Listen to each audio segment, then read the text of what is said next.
Haleluya. Puji Tuhan, selamat sore. Kembali lagi kita belajar firman Tuhan. Ya, saya yakin dan percaya tidak hanya waktu puji-pujian kita semangat memuji Tuhan, tapi semangat juga kita mendengarkan firman. Amin.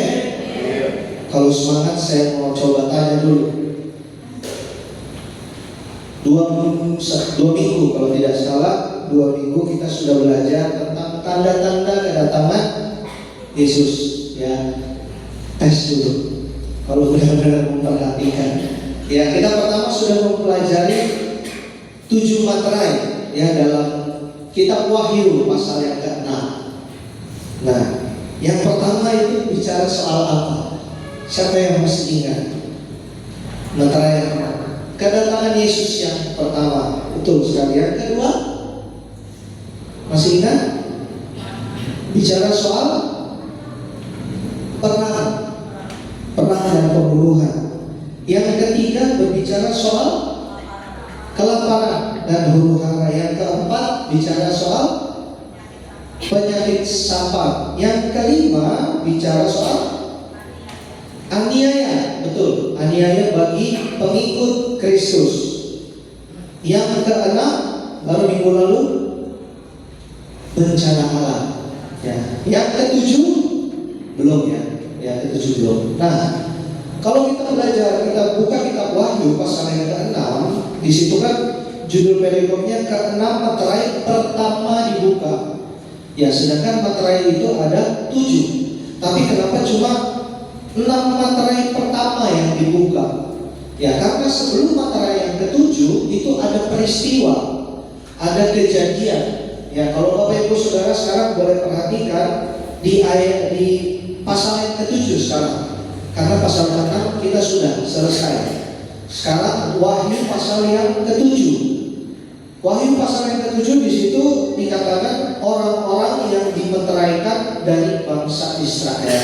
Ya, kalau dalam Alkitab, ya dalam Alkitab di handphone, di gadget Bapak Ibu Saudara, judul perikop yang lembaga Alkitab berikan judul orang-orang yang dimeteraikan dari bangsa Israel. Nah, kita sekarang masuk proses pemeteraian. Ya, setelah materai yang pertama dan ke-6 dibuka, ya, kita juga sudah belajar kemarin soal apa? Setelah materai ke-6 ada pemisahan. Ya, pemisahan gereja ya, gereja sempurna dan tidak sempurna. Nah, Bapak Ibu Saudara, gereja yang mana? Bapak Ibu Saudara di gereja yang mana?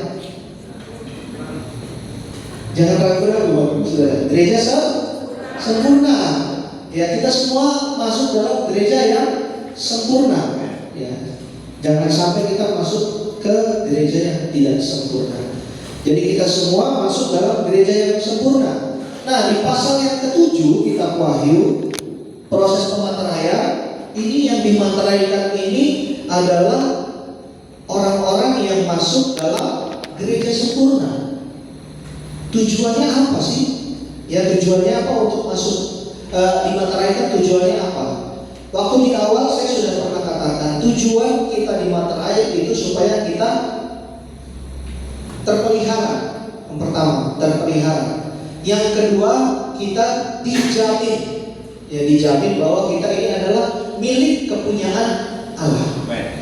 Ya, kalau kita sudah dimateraikan, sudah diberi tanda, artinya kita sudah dijamin kita ini milik Allah. Kita sebagai anak-anak Allah dan kita akan terpelihara. Dan itu tujuan pemeteraian.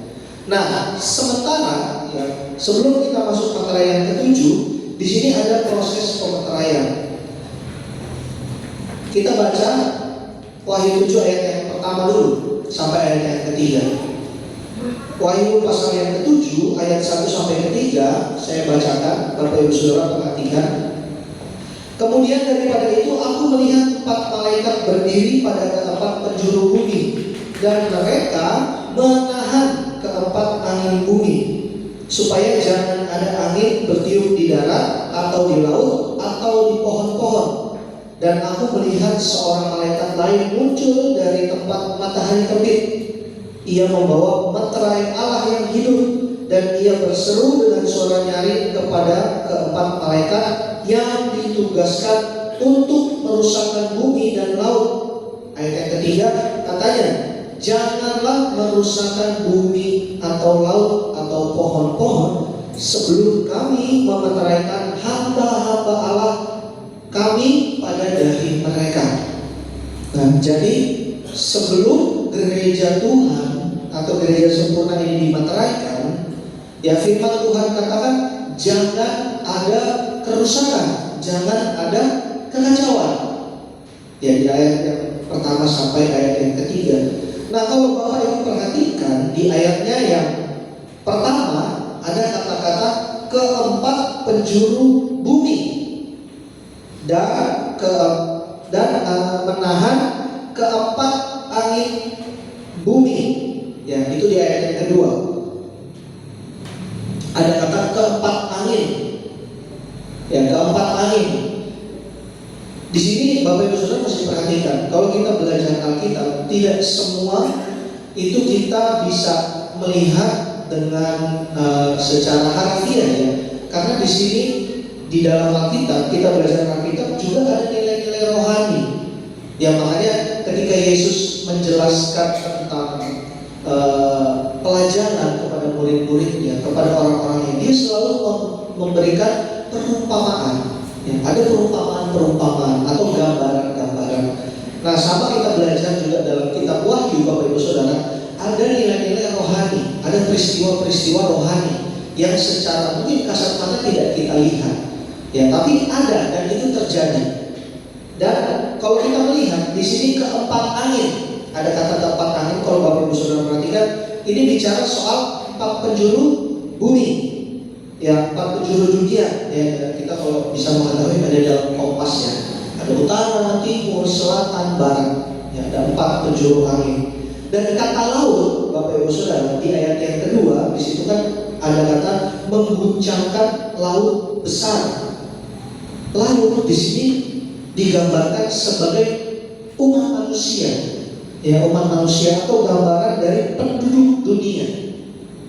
Ya, laut besar. Ini menggambarkan gambaran umat manusia atau penduduk dunia.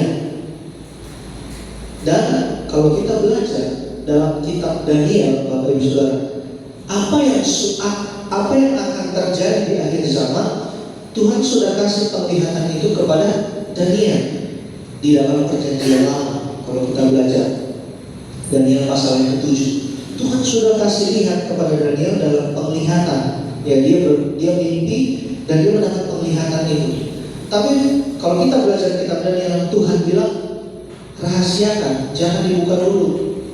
Ya, jangan dibuka dulu. Nanti yang akan menerima atau yang akan membuka rahasia Allah itu, yang akan belajar rahasia Allah itu, ya kita ini sekarang di akhir zaman. Dan Tuhan membukakan itu kepada Yohanes. Ya, ketika di Pulau Patmos, Yohanes mendapatkan penglihatan semua apa yang akan terjadi di akhir zaman, bahkan tanda-tanda kedatangan Yesus yang kedua kali. Semua dibukakan. Tapi waktu di dalam kitab Daniel, Tuhan bilang jangan rahasiakan. Nanti di akhir zaman baru semua akan dibukakan. Nah, beruntunglah Bapak Ibu Saudara, bersyukur kalau kita bisa belajar tentang rahasia Allah ini. Ya, tentang tanda-tanda kedatangan Tuhan. Ya, beruntung kita bisa belajar. Dan kalau tadi kita kembali lagi soal keempat angin ini, kan Tuhan bilang sebelum gereja dimateraikan, ya sebelum gereja disahkan, bahasa saya, disahkan menjadi milik Allah, disahkan untuk bisa terpelihara, ya Tuhan bilang jangan rusakkan laut, bumi, pohon-pohonan, ya semua jangan dirusakkan. Makanya firman Tuhan tadi bilang ayat pasal yang ke-7 ayat yang pertama, ada yang menahan mereka. Mereka ini siapa? Nah, saya katakan tadi di dalam Daniel pasal yang ke-7, ya di situ ada, kita bisa belajar empat binatang. Ya di situ ada tanda-tandanya 4 binatang buas. Ya, 4 binatang buas. Di situ dia 4 binatang buas itu ya bukan kita lihat sebagai harimau, macan, tidak. Tapi ini gambaran penguasa dunia yang pernah memimpin dunia. Ya, empat penguasa atau empat orang yang pernah menguasai dunia, ya, sesuai dengan apa yang digambarkan dalam kitab Daniel. Ada 4 ya, Bapak Ibu Saudara, 4. Tapi dalam perjanjian lama yang diberitahu hanya 3. Yang pertama, Daniel 7 ayat yang keempat. Di situ dikatakan seekor singa dengan sayap burung rajawali diberikan hati manusia. Ya, kalau kami belajar ini sama seperti kepemimpinan dari Nebukadnezar. Ya, penguasa dunia yang digambarkan seperti singa karena kekejamannya dalam memerintah. Nebukadnezar. Yang kedua, Bapak Ibu Saudara boleh lihat di ayat yang kelima, digambarkan seekor binatang lain seperti beruang. Ya, seperti beruang, yaitu Raja Media dan Persia. Dia menguasai dunia, ya, dia memimpin dunia dengan kekejamannya, dengan keganasannya, dengan kelicikannya, dan dengan keserakahannya. Dan itu kita bisa semua belajar dalam perjanjian lama. Ya, kalau saya mau sebutkan satu-satu Bapak Ibu Saudara, saya belajar eskatologi 9 bulan. Ya, nggak mungkin 9 bulan. 9 bulan itu setiap hari Bapak Ibu Saudara, dari Senin sampai Sabtu belajar eskatologi ini. Tapi saya mencoba untuk bisa merangkum ya apa yang bisa saya dapatkan. Yang kedua ini Raja Media dan Persia. Dan yang ketiga Bapak Ibu Saudara, digambarkan seperti seekor singa, seperti macan tutul, 4 sayap burung berkepala 4 dan diberikan kekuasaan. Seperti macan tutul punya 4 sayap burung berkepala 4 dan diberikan kekuasaan. Nah, ini berbicara soal itu. Kita biasa menyebutnya Alexander the Great, ya, atau Iskandar Zulkarnain. Ya, dia bekerja dengan cepat memimpin dunia. Dia bekerja dengan gesiknya, dengan cepat, ya, bersama dengan jenderal-jenderal yang memimpin pada waktu itu, membantu kepemimpinan dari Iskandar Zulkarnain. Itu yang ketiga. Dan yang keempat, Bapak Ibu Saudara, ini yang paling menakutkan dan paling berkuasa dari antara semuanya. Ya, Daniel 7 ayat yang ke-7. Seekor yang menakutkan dan dahsyat sangat kuat, bergigi besar, melahap, meremukkan. Ia berbeda dengan segala binatang yang terdahulu. Ia berbeda dari 3 binatang yang sudah disebutkan tadi. Bertanduk 10. Ya, binatang ini sangat kuat. Ya, bahkan dia diberi kuasa oleh iblis. Itu bisa dikaitkan, Bapak Ibu Saudara bisa baca juga di dalam Wahyu pasal 13. Nah, sampai saat ini kita belum tahu ini yang keempat ini siapa. Oknumnya itu siapa kita belum tahu. Tapi kami belajar dan kami mempercayai bahwa ini adalah antikristus. Karena dikatakan dia diberi kuasa oleh iblis. Dia diberi kuasa oleh iblis untuk memimpin. Dan kita percaya bahwa dia ini adalah oknum antikristus. Tapi kita belum tahu sampai sekarang oknumnya itu siapa. Kalau yang 3 tadi kan kita sudah belajar. Ya, dalam perjanjian lama itu ada semua 3 oknum itu. Tapi yang keempat ini kita belum tahu siapa oknumnya. Tapi gambarannya kita sudah tahu. Dia seekor yang menakutkan dan dahsyat. Ya, bahkan dikatakan ia berbeda dengan segala binatang yang terdahulu. Ya, yang sebelum-sebelumnya yang 3 tadi saja sudah dahsyatnya luar biasa. Dikatakan yang keempat ini lebih dahsyat, bertanduk 10, bahkan diberi kuasa oleh iblis. Dan kita percaya dia adalah oknum yang nantinya akan memimpin dalam pemerintahan antikristus. Ya, jadi dia adalah oknum antikristus, tapi belum tahu siapa. Kenapa kita belum tahu siapa? Kita baca di dalam 2 Tesalonika 2 ayat 6 sampai ayat yang ke-8. Dan sekarang kamu tahu apa yang menahan dia, sehingga ia, oknum ini, baru akan menyatakan diri pada waktu yang telah ditentukan baginya. Karena secara rahasia kedurhakaan telah mulai bekerja, tetapi sekarang masih ada yang menahan. Kalau yang menahannya itu telah disingkirkan, pada waktu itulah si pendurhaka baru akan menyatakan dirinya. Jadi sekarang masih ada yang menahan. Jadi dia belum bisa muncul, dia belum bisa keluar. Tapi firman Tuhan katakan kedurhakaan telah mulai bekerja. Ya, banyak kedurhakaan telah mulai bekerja karena roh antikristus sudah menjalar di mana-mana. Kenapa roh antikristus sudah ada? Ya, kita melihat dari awal materai, ya ketika Yesus datang kali yang pertama, iblis pun sudah mulai bekerja, Bapak Ibu Saudara. Ya, makanya di materai kedua terus berlanjut sampai sekarang, pembunuhan, peperangan, segala sesuatu yang jahat terjadi. Itu menandakan roh antikristus itu sudah mulai bekerja. Tapi oknumnya belum ada, pribadinya kita belum tahu siapa. Tapi sudah digambarkan dia paling berkuasa dan paling menakutkan, berbeda dari binatang yang lainnya. Karena dia diberi kekuasaan langsung oleh si iblis. Nah itu ya kenapa proses pemateraian ini Tuhan bilang, Tuhan suruh malaikatnya tahan dulu ini, jangan sampai muncul dulu, karena gereja sempurna harus dimateraikan dulu. Gereja Tuhan harus dimateraikan. Nah kita masuk ke materai yang ke-7, Bapak Ibu Saudara. Wahyu pasal yang ke-8 ayat 1 sampai ayat yang ke-5.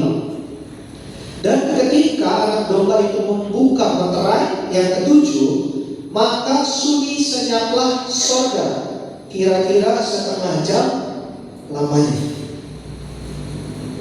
Di materai yang ke-7 ini adalah proses pernikahan Kristus dengan gereja sempurna. Terjadi setelah pemateraian. Jadi orang-orang yang sudah dimateraikan dalam proses pemateraian, nantinya mereka yang akan menikah dengan Kristus. Itu sebabnya di pasal yang 7 tadi kita sudah baca bahwa Tuhan suruh tahan dulu, suruh malaikat tahan dulu, jangan sampai ada kerusakan, jangan sampai ada kekacauan. Sebab gereja Tuhan mau dimateraikan dulu, mau menikah dulu dengan Kristus.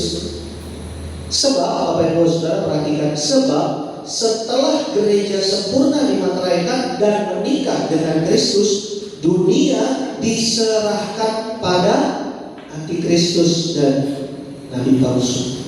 Nah ini Bapak Ibu Saudara, ketika kita sudah dimateraikan dan menikah dengan Kristus, baru dunia diserahkan kepada antikristus, termasuk gereja tidak sempurna.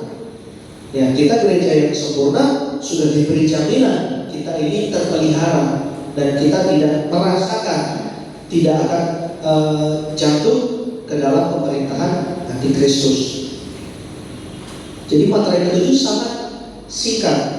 Ya, setelah materai ke-7, baru kita akan memasuki peniupan sangkakala. Bapak Ibu Saudara, peniupan sangkakala. Materai sudah dibukakan, kemudian sekarang masuk dalam peniupan sangkakala. Kalau kita belajar, maksudnya apa peniupan sangkakala atau bunyi sangkakala? Bunyi sangkakala di sini, kalau kita belajar dalam Perjanjian Lama, itu sebagai tanda, sebagai peringatan, ya, atau sebagai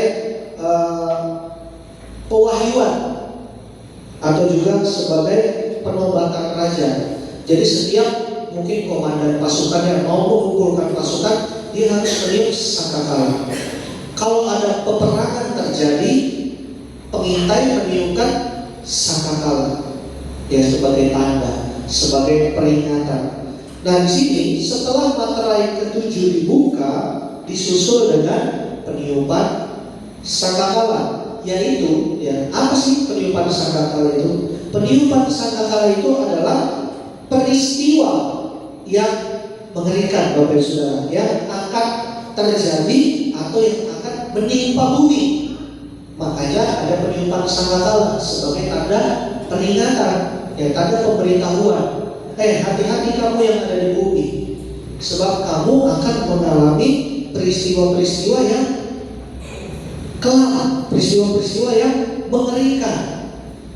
Itu sebagai tanda. Setiap, jadi ada 7 sangkakala, Bapak Saudara. Ada 7 materai, 7 sangkakala, dan 7 cawan murka Allah. Dan sekarang kita 7 sangkakala. Setiap sangkakala itu dibunyikan, ya dari sangkakala 1 sampai yang ke-7, akan ada malapetaka. Akan ada malapetaka yang terjadi di atas bumi. Setiap bunyi sangkakala itu berbeda-beda, Bapak Saudara, malapetaka yang akan terjadi.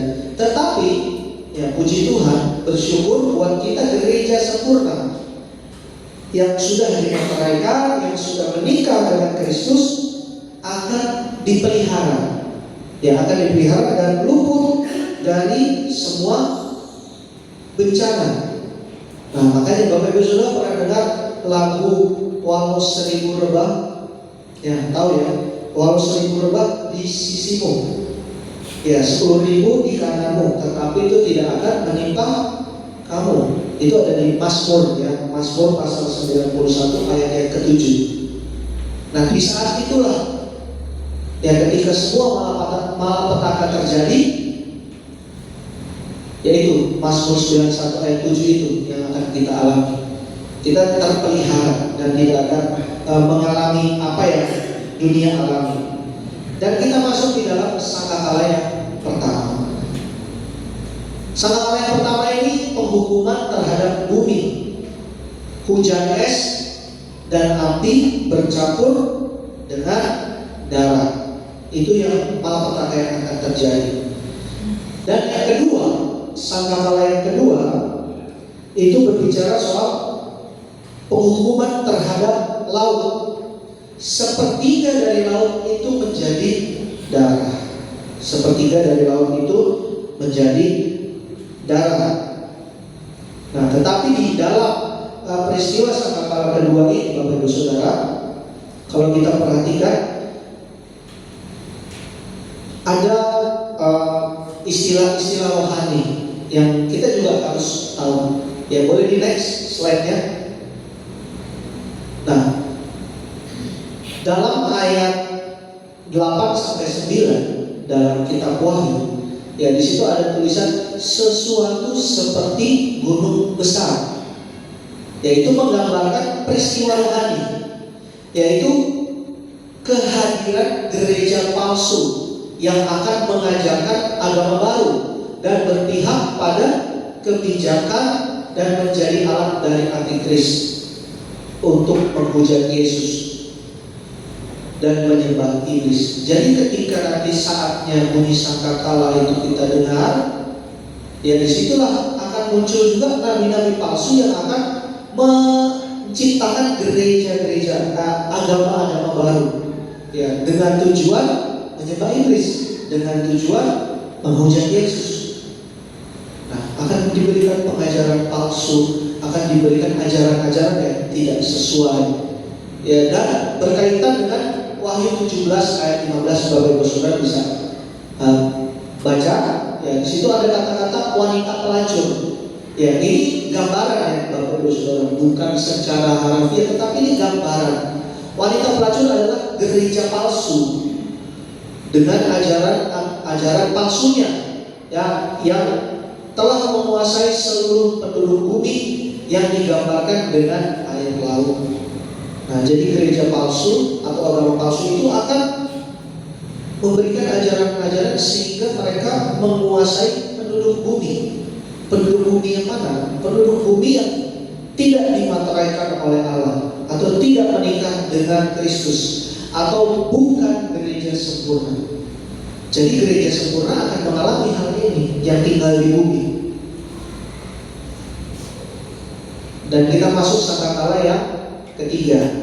Sangkakala yang ketiga itu penghukuman terhadap sungai. Jatuhnya bintang besar Apsitus, Bapak Ibu Saudara, di Wahyu pasal 8 ayat yang ke-8 sampai ayat yang ke-9.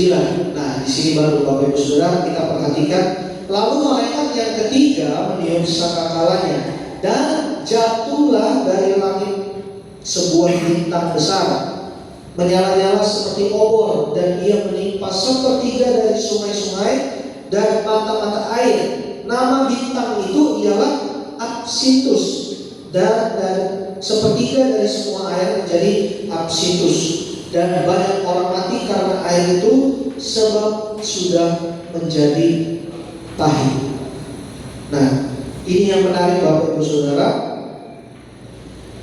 Jatuhnya bintang besar Apsintus ini digambarkan sebagai jatuhnya seorang hamba Tuhan. Seorang hamba Tuhan yang sebelumnya dia dipakai secara luar biasa. Makanya dikatakan dia seperti bintang besar ini menyala seperti obor. Ya, jadi dia dipakai Tuhan secara luar biasa sebelumnya. Dipakai secara luar biasa, melayani dengan hebat, ya, melayani dengan luar biasa, dia dipakai oleh Tuhan. Ya, tapi meskipun dia luar biasa dalam melayani Tuhan, tapi dia tidak bisa menjaga kehidupannya tetap kudus. Ya, dan itu banyak.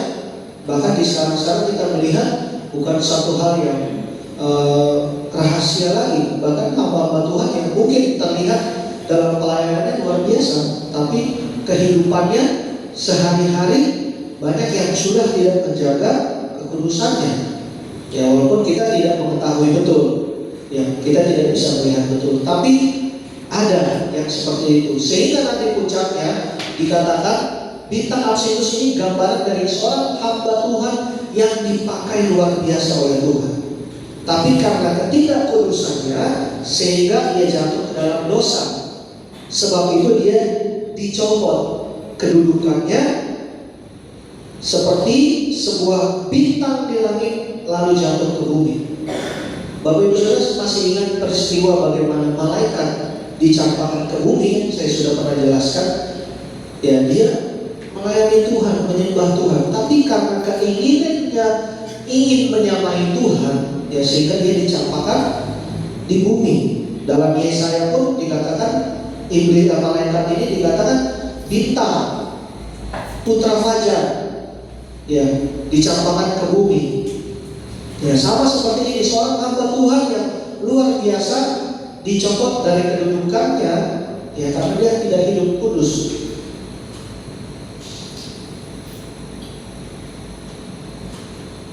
Dan pengaruhnya, ya, pengaruh. Makanya tadi dikatakan sungai-sungai itu menjadi pahit.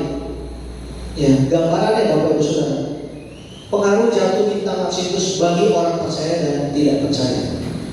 Yang pertama, orang tidak percaya ketika seorang hamba Tuhan atau seorang pengikut Kristus itu murtad, ya, meninggalkan Yesus, reaksi yang terjadi bagi orang dunia yang tidak mengenal Kristus akan disambut, akan dilulukan. Hebat, luar biasa. Kita sudah lihat di sosial media banyak orang-orang yang murtad, ya, dari Tuhan.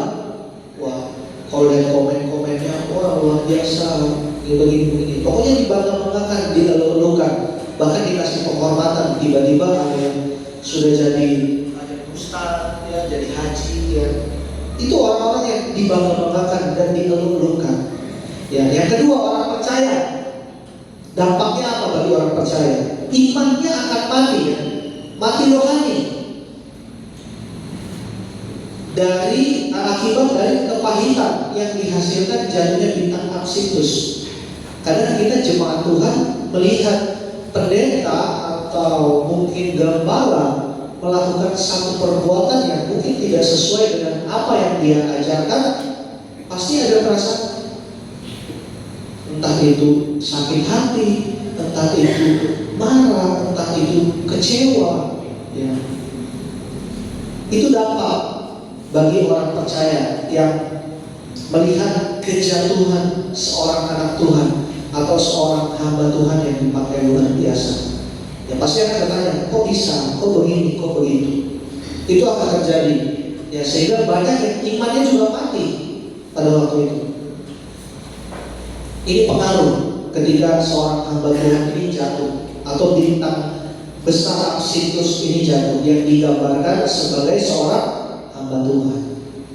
Itu sangkakala ketiga. Dan sangkakala yang keempat, nah, sangkakala yang keempat ini berbicara soal penghukuman matahari, bulan, dan bintang. Di saat ini juga lah gereja sempurna akan disingkirkan dan antikristus akan dinyatakan. Bapak Ibu Saudara bisa baca ayatnya, itu Wahyu 8 ayat 12 sampai ayatnya yang ke-13. Ya, Bapak Ibu Saudara bisa baca. Kalau Bapak Ibu Saudara perhatikan di dalam Kejadian, waktu di dalam Matra yang ke-6 tentang bencana alam, kan orang sudah ketakutannya secara luar biasa ya. Secara luar biasa ketakutan. Banyak yang lari dari Tuhan karena ketakutan. Sebab itu terjadi namanya hujan akhir ya, saya pernah jelaskan, di mana pencurahan Roh Kudus itu 2 kali ganda. Ya, besar-besaran Roh Kudus dicurahkan supaya banyak orang diselamatkan. Ya, jadi karena ketakutan. Nah, apa yang terjadi di dalam sangkakala keempat ini dengan Matra yang ke-6 ini sebenarnya sama, akan menyebabkan ketakutan yang luar biasa. Tapi bedanya Bapak Ibu Saudara, tidak ada yang bertobat. Di sangkakala yang keempat ini tidak ada yang bertobat, atau tidak ada lagi pertobatan yang terjadi. Kalau waktu di Matra yang ke-6 mereka takut, masih ada waktu pertobatan karena Roh Kudus dicurahkan 2 kali ganda. Tapi setelah gereja sempurna menikah dengan Kristus, gereja sempurna sudah dimateraikan, ketika sangkakala keempat ini terjadi ketakutan yang luar biasa, tidak ada lagi pertobatan, atau Roh Kudus sudah tidak lagi bekerja, tidak ada pertobatan. Nah, di saat inilah tadi kita baca, gereja sempurna akan disingkirkan. Gereja sempurna akan disingkirkan. Di ayatnya yang ke-13, kalau Bapak Ibu Saudara perhatikan, di situ ada kata burung nasar terbang di atas langit. Aku mendengar seekor burung nasar terbang di tengah langit dan berkata dengan suara nyaring, celaka, celaka, celakalah mereka yang diam di atas bumi, oleh karena bunyi sangkakala ketiga malaikat lain yang masih akan meniup sangkakalanya. Nah, burung nasar terbang di atas langit ini gambaran dari gereja sempurna yang disingkirkan. Gereja sempurna disingkirkan. Dan kata celaka, celaka, celaka itu adalah seruan dari kita, gereja sempurna yang sudah disingkirkan, sebagai peringatan kepada mereka yang masih ada di bumi. Jadi yang disingkirkan ini mengingatkan yang masih ada di bumi. Celaka, celaka, celakalah. Yang disingkirkan, kita sebagai gereja sempurna memberi peringatan kepada manusia yang ada di bumi. Ya, celaka, celaka, celakalah. Nah, ini kan terjadi di sangkakala keempat. Celaka ada 3 kali diulang. Seruan ini, Bapak Ibu Saudara, bukan hanya sekedar seruan atau pemberitahuan celaka, celaka, celaka 3 kali, tidak. Tapi kenapa diulang 3 kali? Itu mengingatkan bahwa ada 3 sangkakala lagi yang harus mereka alami. Sangkakala ke-5, ke-6, dan ke-7. Dan peniupan sangkakala yang akan datang, yang ke-5, ke-6, dan ke-7, itu mendatangkan malapetaka dan kesusahan. yang sangat besar bagi penduduk bumi. Tapi kita sebagai gereja Tuhan yang sempurna tidak akan mengalami, karena kita sudah disingkirkan. Di saat itulah antikristus, Bapak Ibu Saudara, antikristus akan memiliki orang-orang yang tadi saya katakan nabi-nabi palsu yang menciptakan agama-agama palsu, yang menyebabkan ajaran-ajaran palsu. Mereka akan diajar atau dipaksa menyembah iblis. Mereka akan dipaksa menyembah iblis.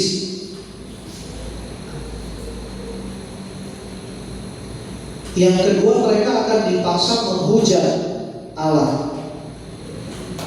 Mereka akan dipaksa menyembah iblis dan menghujat Allah. Itu yang akan dialami di dalam agama-agama palsu itu. Ya, mereka diajari oleh nabi-nabi palsu itu untuk menyembah iblis, yang menghujat nama Allah. Di situ yang akan mereka pelajari atau mereka mendapatkan pengajaran yang seperti itu. Dan juga kan ada dua, saya pernah katakan gereja sempurna dan tidak sempurna. Gereja yang tidak sempurna ini akan mengalami hal-hal yang demikian. Ya, akan melihat nabi-nabi palsu, akan mendapat ajaran-ajaran agama palsu. Ya, dengan apa mereka bisa mempertahankan supaya mereka bisa selamat? Ya, mereka harus menolak. Mereka harus menolak ajaran-ajaran palsu itu. Tetap berpegang pada Kristus. Ya, walaupun dianiaya, mereka harus berpegang kepada Kristus. Sehingga dalam pemerintahan antikris, gereja yang tidak sempurna ini akan diperangi oleh antikristus. Pokoknya antikristus ini bagaimanapun caranya, gereja tidak sempurna ini harus ikut sama dia. Mau disiksa, mau diapain, pokoknya dengan segala cara gereja tidak sempurna ini harus menjadi pengikut antikristus. Ya, diberi pokoknya segala macam. Gak bisa bertransaksi lah, karena tidak punya chip, karena tidak punya tanda, atau aku menjadi anggota antikristus. Semua kita akan alami kesulitan demi kesulitan yang menyiksa diri, sehingga mereka ini nantinya akan menyerah. Mereka ini akan menyerah, bahkan disiksa oleh penyiksaan fisik sekalipun.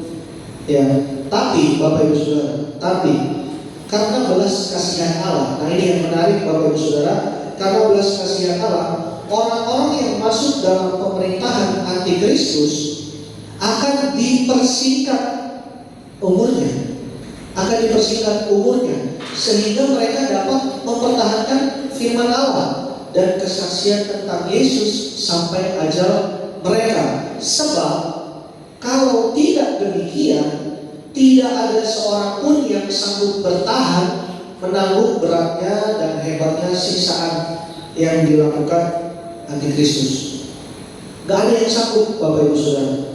Makanya Tuhan bilang akan dipersingkat, sehingga mereka bisa tetap menjaga firman Allah, menjaga kesaksian tentang Yesus, sehingga pada akhirnya mereka tetap bisa selamat. Ya, saya harap tidak ada yang masuk dalam gereja tidak sempurna ya. Kita semua dalam gereja yang sempurna. Sangkakala yang kelima, Bapak Ibu Saudara. Sabar sedikit ya Bapak Ibu Saudara, saya coba pelan. Sangkakala yang kelima itu tadi kan ada 3 kata celaka ya, 3 kata celaka. Nah ini celaka yang pertama. Celaka yang pertama ini dalam Wahyu pasal yang ke-9 ayat yang kedua dan yang ketiga. Antikristus membuka pintu lubang jurang maut karena telah diberikan kekuatan, tahta dan kekuasaan oleh iblis, sehingga mendatangkan malapetaka bagi penduduk bumi sesuai dengan keinginan hatinya. Malapetaka apa? Yaitu asap dan belalang. asap dan belalang keluar dari lubang jurang maut. Ya. Dia akan menyiksa orang-orang yang tidak memakai materai Allah. Dia akan menyiksa semua orang yang di bumi yang tidak memakai materai Allah. Siapa yang tidak memakai materai Allah? Gereja yang tertinggal atau pengikut Kristus. Ya, jadi materai Allah, kita sebetulnya sudah memakai materai Allah. Dari mana tahunya? Ketika kita percaya kepada Yesus dan kita sudah hidup baru, dibaptis, kita itu sudah dimateraikan dengan nama Allah. Ya, ketika kita hidup percaya kepada Yesus dan kita dibaptis, kita itu sudah diberi materai Allah. Kita itu sudah diberi materai Allah. Tapi ketika materai Allah itu diberikan, kan bukan menjadi jaminan bahwa kita akan masuk ke dalam gereja yang sempurna. Sebab mau masuk dalam gereja sempurna harus diuji pengiringan dan pelayanan yang minggu lalu saya sampaikan. Setelah teruji masuk ke dalam gereja sempurna.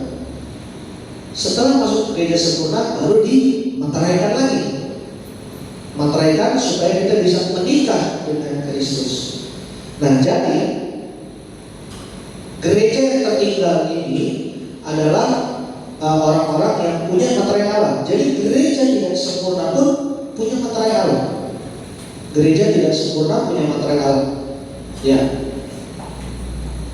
Jadi orang yang dimaksud tidak memakai materai Allah itu adalah pengikut antikris. Nah, bayangkan Bapak Ibu Saudara, pengikut antikristus ini yang nantinya akan dianiaya oleh antikristus sendiri.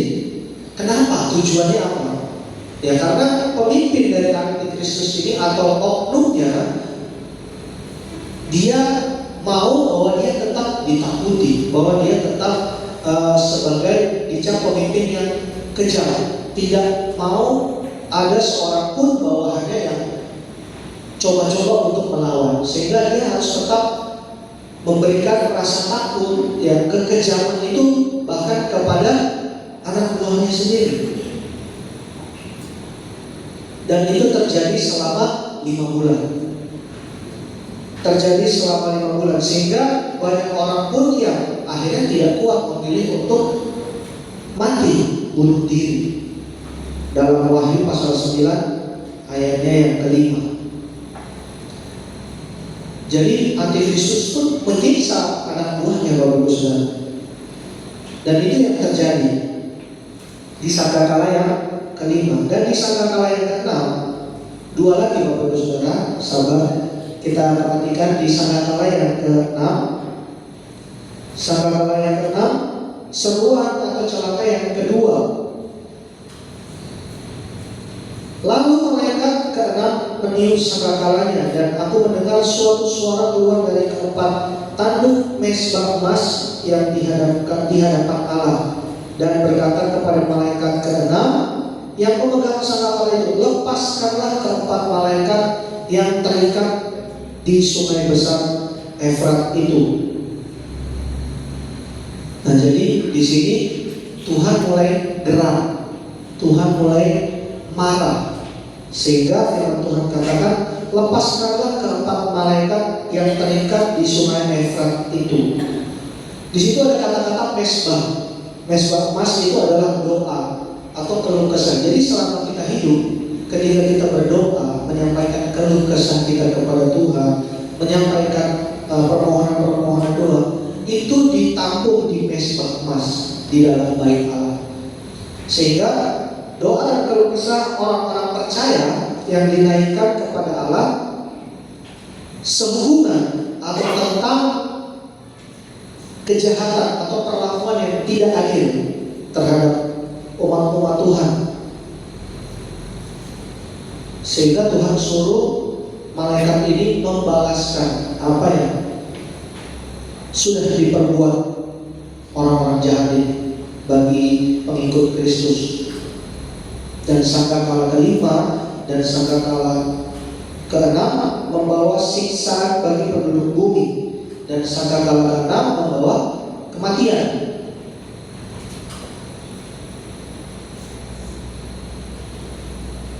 Dan kita masuk ke dalam sangkakala ketujuh. Sangkakala ketujuh, nah ini berbicara tentang kedatangan Yesus kedua kali. Kedatangan Yesus didahului dengan seruan malaikat dan peniupan sangkakala ketujuh, serta berbagai peristiwa lain yang mengikutinya. Tidak terjadi dalam seketika atau berbarengan, tetapi memakan waktu panjang. Jadi ketika sangkakala ketujuh ini dibunyikan, akan ada beberapa peristiwa atau urutan-urutan peristiwa kedatangan Yesus. Jadi terjadinya cukup lama, tidak langsung, Bapak Ibu Saudara, tidak secara bersamaan, tapi secara ada urutannya. Yang pertama, kebangkitan orang percaya. Jadi ketika Yesus datang, ada kebangkitan orang percaya. Orang percaya didahului kebangkitan dengan orang percaya saat malaikat berseru dan sangkakala berbunyi. Siapa saja yang dibangkitkan, Bapak Ibu Saudara? Ketika Yesus datang kedua kali, yang dibangkitkan itu orang-orang yang saleh, yang telah mati sejak dunia dijadikan. Jadi orang-orang dulu yang hidupnya saleh kepada Tuhan akan dibangkitkan, dan orang-orang percaya yang ditebus dengan darah Yesus yang sudah mendahului kita, orang-orang percaya. Yang ketiga, orang-orang yang mati syahid waktu pemerintahan Antikristus. Ya, jadi gereja sempurna, gereja tidak sempurna yang mati karena disiksa dan dianiaya, dan mereka tetap memegang percaya mereka kepada Yesus, akan dibangkitkan. Dan yang kedua, akan ada perubahan tubuh. Ya, perubahan tubuh. Yang ketiga, akan ada pengangkatan ke awan-awan. Nah itulah makanya kalau Bapak Ibu Saudara seringnya ada pertemuan di udara, pertemuan yang apa? Yang manis, saya rindu bertemu di sana, jauh di udara. Itu ya Bapak Saudara. Tahu lagu itu? Kenapa dikatakan pertemuan yang manis? Karena ketika nanti, saya sudah di sini Bapak Saudara, tapi ada peristiwa kenapa dikatakan ketika ada pengangkatan ini, ada pujian yang mengatakan ada pertemuan di udara, pertemuan yang manis. Kenapa dikatakan pertemuan yang manis? Karena ketika kita mengalami nanti namanya pengangkatan, yang berjumpa dengan Yesus di awan-awan, itu nanti akan ada satu peristiwa di mana kita semua akan menerima upah, hasil dari apa yang sudah kita lakukan di bumi. Kita akan menerima mahkota. Kita akan menerima mahkota, dan kita akan memakai mahkota itu yang tentunya berbeda-beda Bapak Saudara, jumlahnya. Jumlah mahkota atau upah yang diberikan kepada setiap orang itu berbeda-beda. Ya, nanti mahkota itulah yang nantinya akan menentukan ketika dalam kerajaan 1000 damai, ya, jumlah upah atau mahkota yang Bapak Ibu Saudara terima, di situ akan menentukan tingkatannya. Jadi dalam kerajaan 1000 damai ada tingkatan, ada jabatan sesuai dengan mahkota atau sesuai dengan upah yang Bapak Ibu Saudara terima ketika di awan-awan. Ya, makanya dikatakan ada pertemuan yang manis. Jangan salah ya saudara, lagu itu kan ada pertemuan di udara, ya, tapi karena saking semangatnya ada yang saya dengar pernah bernyanyi, ada perempuan di udara, perempuan yang manis. Bukan ya Bapak Saudara ya, pertemuan yang manis dengan Kristus. Ya, di saat itulah kita akan menerima upah atau mahkota dari hasil pelayanan dan pengiringan kita kepada Tuhan. Ya, saya kira percaya bahwa kita semua akan menerima mahkota itu, Bapak Ibu Saudara. Ya, saya nggak tahu jumlahnya berapa. Bisa saja Bapak Ibu Saudara lebih banyak dari saya atau lebih besar mahkotanya. Ya, sebab itu pengiringan dan pelayanan Bapak Ibu Saudara harus lebih digiatkan, ditingkatkan. Karena upah kita bukan di dunia. Ya, kalau kita sudah tahu dan sudah mengerti, kita akan menerima mahkota, ya, mahkota kehidupan, ya, yang Tuhan berikan supaya di dalam kerajaan 1000 tahun damai kita memerintah bersama-sama dengan Yesus yang adalah Raja. Jadi ada tingkatan. Adakah yang gak punya mahkota? Adakah yang gak punya mahkota? Ada, Bapak Ibu Saudara. Ada yang gak punya mahkota. Seperti orang yang di sebelah kiri Yesus ketika disalib, sebelah kiri atau sebelah kanan? Ya, sebelah kiri atau sebelah kanan? Nah, dia kan dikatakan asal kamu percaya saja, ya, dia akan bersama-sama dengan Allah di sorga. Iya betul, tapi dia tidak mendapat mahkota. Kenapa? Karena dia tidak ada waktu lagi melayani. Ya, jadi beda Bapak Ibu Saudara ya, ketika mungkin pelayanan ke rumah sakit. Saya pernah ditanya, ketika berdoa orang waktu di Bali, berdoa orang yang sudah mau udah sekarat, dia sudah mau, keluarganya sudah bilang, tolong Pak Pendeta doakan saja pelepasan, doakan kami sekeluarga sudah begini. Dan dia latar belakangnya dari bukan orang percaya, dia masih muslim, tapi dia rindu karena dia hampir setiap hari kami layani dengan firman Tuhan. Bahkan dia nyanyi, kalau sehari saja kami tidak datang, dia tanya, kenapa nggak ada ini ibadah? Gitu. Akhirnya dia sudah menerima Yesus, dia percaya kepada Tuhan, dan akhirnya pergi, Tuhan panggil.